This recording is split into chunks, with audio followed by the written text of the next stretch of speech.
Hello student, आज हम एक नया इम्पॉर्टेंट आपके एग्ज़ाम के लिए अर्थ सहित व्याख्या करेंगे।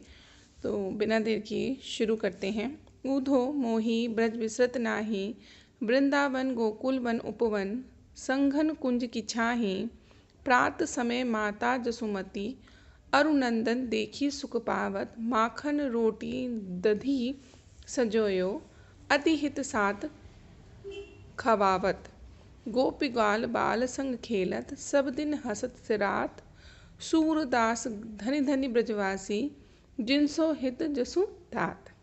ये देखिए कई बार एग्ज़ाम में आया है और आने की संभावना भी है, और भी है इम्पॉर्टेंट जो मैं आपको बताऊंगी, वो कर कर ही जाएं। जैसे आपसे आपके लिए ये एक एग्जाम्पल के लिए प्रश्न दिए हैं, ऐसे ही बनते हैं और 3 प्रश्न आपसे पूछे जाते हैं।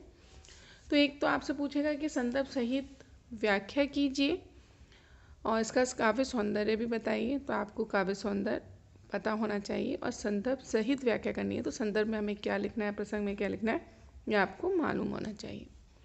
फिर है काव्य श्री कृष्ण किसके ध्यान में खोकर रह गए। वृंदावन गोकुल वन उपवन संघन कुंज की छाही का आशय स्पष्ट कीजिए। उपयुक्त पद में जसुतात किसे कहा गया है या उपयुक्त पंक्तियों में किस समय का वर्णन है। तो चलिए हम व्याख्या करते हैं।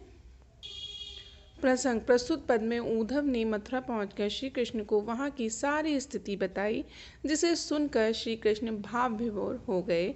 इस पर वे उद्धव अपनी मनोदशा उद्धव से क्या कह रहे हैं, अपनी मनोदशा व्यक्त कर रहे हैं श्री कृष्ण भगवान। तो व्याख्या है, श्री कृष्ण ने उद्धव से ब्रजवासियों की दीन दशा सुनी और उन्हीं के ध्यान में खो गए। वे उद्धव से कहते हैं कि मैं ब्रज को भूल नहीं पाता हूँ। वृंदावन और गोकुल के वन उपवन सभी मुझे बहुत याद आते हैं। वहाँ की घने कुंजों की छाया को भी मैं भूल नहीं पाता। नंद बाबा और यशोदा मैया को देखकर मुझे जो सुख मिलता था, वह मुझे रह रहकर स्मरण हो आता है। वह मुझे मक्खन, रोटी और भली प्रकार से जमाया हुआ दही इतने प्रेम से खिलाते थे कि ब्रज की गोपियाँ और ग्वाल बालों के साथ खेलते हुए मेरे सभी दिन हंसते हुए बीता करते थे। ये सभी बातें मुझे बहुत याद आती हैं।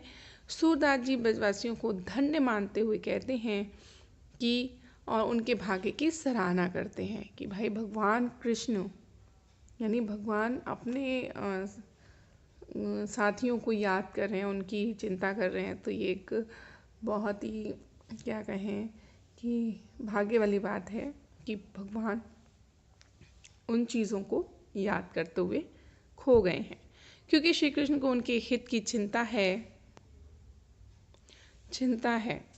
और श्री कृष्ण इन ब्रजवासियों का प्रति क्षण ध्यान करते रहते हैं। अब आपसे पूछे काव्य सौंदर्य, तो काव्य सौंदर्य में आपके रस, छंद, अलंकार, शैली, ये सब आपको बताना, और इसमें पद्यांश में क्या गया है इसकी तारीफ में 2 वर्ड भी लिखने हैं। यद्यपि कृष्ण का व्यक्ति अलौकिक है, किंतु प्रेमवश वह भी प्रियजनों की याद में साधारण मनुष्य की भांति द्रवित हो रहे हैं। ब्रज को स्मृति उन्हें अत्यधिक भाव विह्वल कर रही है। भाषा है सरल, सरस और ब्रज। शैली मुक्तक है, छंद, गेपद, रस, अलंकार, शब्दाशक्ति, अभिधा और व्यंजना, गुण, माधुर्य, अलंकार। ब्रज विस्तृत में वृंदावन गोकुल वन उपवन में अनुप्रास अलंकार है। उद्धव के द्वारा योग का संदेश भेजने तथा यह कहने की कि मुझे ब्रज नहीं भूलता में विरोधाभास है। बने रहिए मेरे चैनल पर आगे ही ऐसे ही वीडियो के साथ। जब तक के लिए नमस्कार।